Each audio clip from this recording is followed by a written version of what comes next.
This is where it all began really, on Louse Road, the street opposite the Sun and Doves. And I lived in South East London and thought there's something wrong here. Well, my background was in catering altogether in the West End, and I was living in the South East London for the first time instead of living in the West End socially. And I knew there were no decent pubs, bars, restaurants, cafes or anything in the area, and thought this could be an opportunity to do something about that. So I started making inquiries about the pub and found out that it was just about to be marketed by a company called Entrepreneur as a tied lease.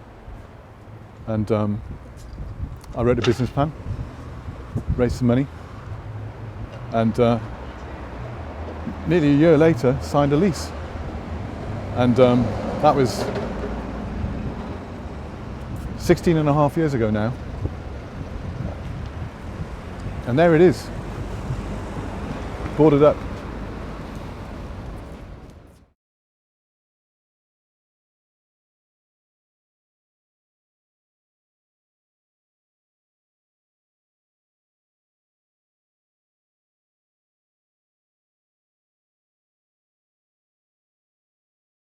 So I knew it was a tied pub, and I was very suspicious of that, coming from a background in catering where the tide was just an alien thing altogether. And I did a lot of research. It was marketed by a company called Entrepreneur, who subsequently was split up and became Punch and Enterprise and Scottish Newcastle, all kinds of others. And so I went to Entrepreneur lessees existing at the time. One said you've got to be really on top of product supply and your retail margins. And anyway, I subsequently realised that with the fullness of time that they were all just being polite, and they weren't saying how actually difficult it is to make a decent margin out of the tied prices.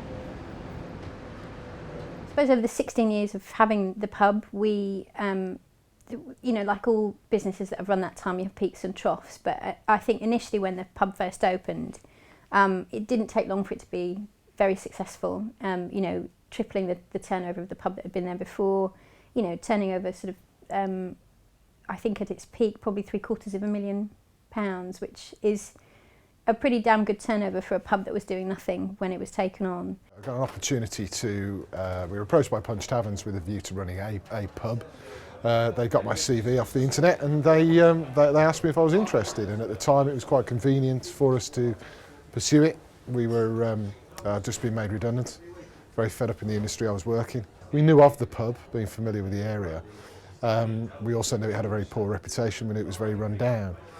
There was a lot of promise of investment, which it needed because it was in a very poor state.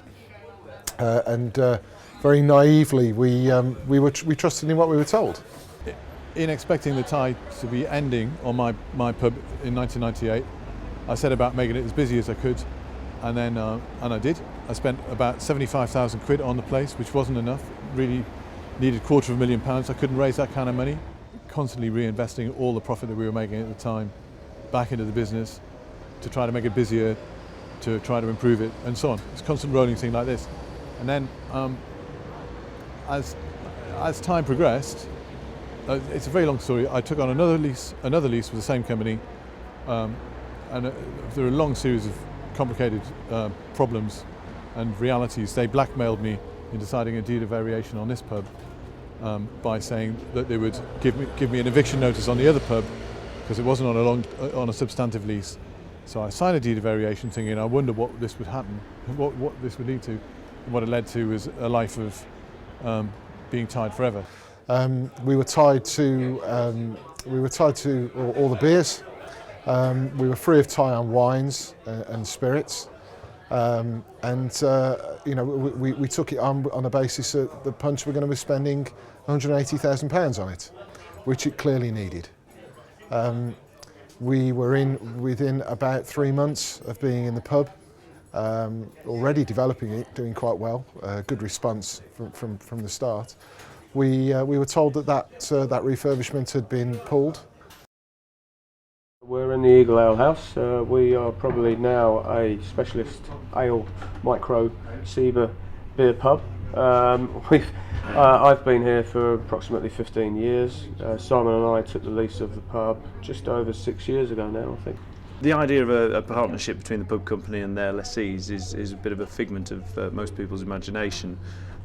It'll be claimed that there are various commercial or financial advantages to being a tied tenant, or tied lessee should I say. We're aware of none really. There is things like a free rating advisory service. That's something that a lessee might use every 5 years. Probably save them a couple of £100 a year overall, and you need to see a much bigger countervailing benefit for the disadvantage of having to buy the beer for sometimes as much as twice as much as the free open market price. You're looking at a very small profitability at the end of your profit and loss sheet for pubs, and that's where your income, that's where your personal income is supposed to come from. Well, as your margins get eroded at the top end, you know, your own income is being affected, and whilst you were paying everyone, you know, their wages each week, what were you taking home? Well, £100 if you were lucky. You know, but the idea was that it was your business. Now you can go with that for a period of time, a long period of time, in fact, you know, 16 years period of time. But there comes a point where it's just not sustainable. You need to plan for your future, your retirement. And it was so ironic because you had this pub that could be packed and people just didn't understand, and that's the interesting idea. Something I learned the other day, and it was about cash flow and profitability, and that one can happen without the other. And sometimes when you have incredible cash flow, your business just isn't profitable at all and will never be. And cash flow can kill you, particularly if your margins are so small. And I think that's the problem with the model. It's not an equitable share in that profitability. Most of it sits on the side of the pubco and not enough on the side of the landlord.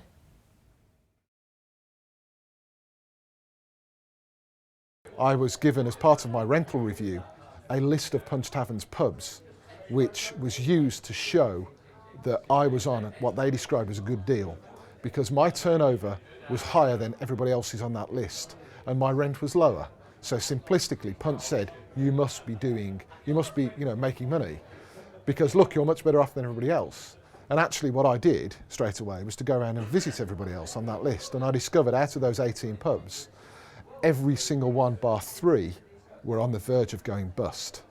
It started to become clear fairly early on that the relationship wasn't quite as I imagined it when my area manager at the time, in about 1997, following a review which the pub had had in the trade press, in the pub trade press, which said that it said in passing that in the summer it was doing around about £20,000 a week worth of trade.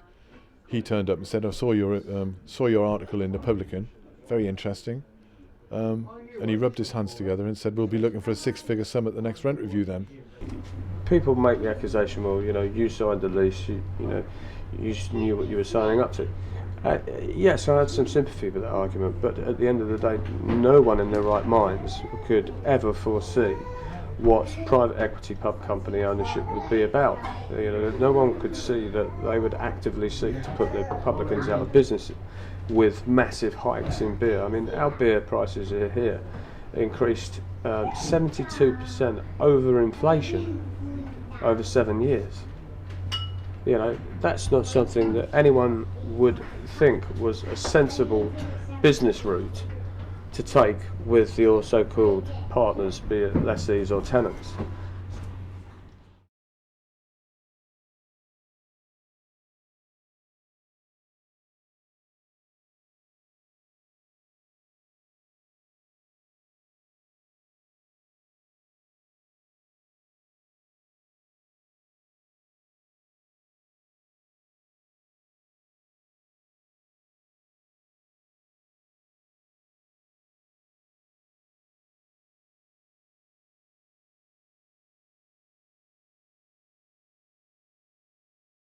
Tonight we're opening our new pub, which is the Boat Inn.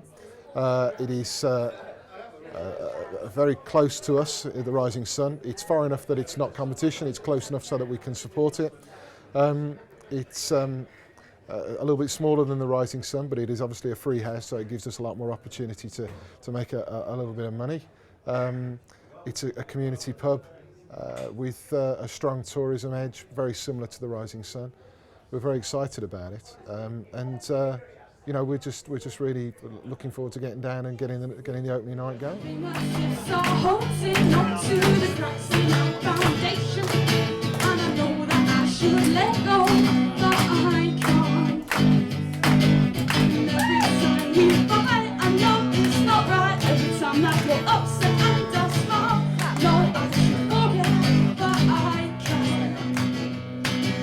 So here we are at a very busy pub, and it's free of tie, and it's the first night, and it's fantastic. A great atmosphere, and as you can see, people are really enjoying it. And this is Dave's launch into a new world. I think it's absolutely great that this pub has been sold as a free house. It's been sold away from Punch Taverns. It's been sold away from the City of London. It's now a proper pub. We can all enjoy it. The beer prices should be reasonable. The rent should be reasonable. It should work as a local pub. Well, it is good for the community. We have missed coming in here because it's been closed for a few months now, and it is great to come in and meet up with your friends again. It's been a pretty successful night. We've had a lot of good feedback, and you know, it's just moving on from here. Really, I think we made a lot of new friends, which is important. So we've now got to make sure that we build on what we've achieved. Really.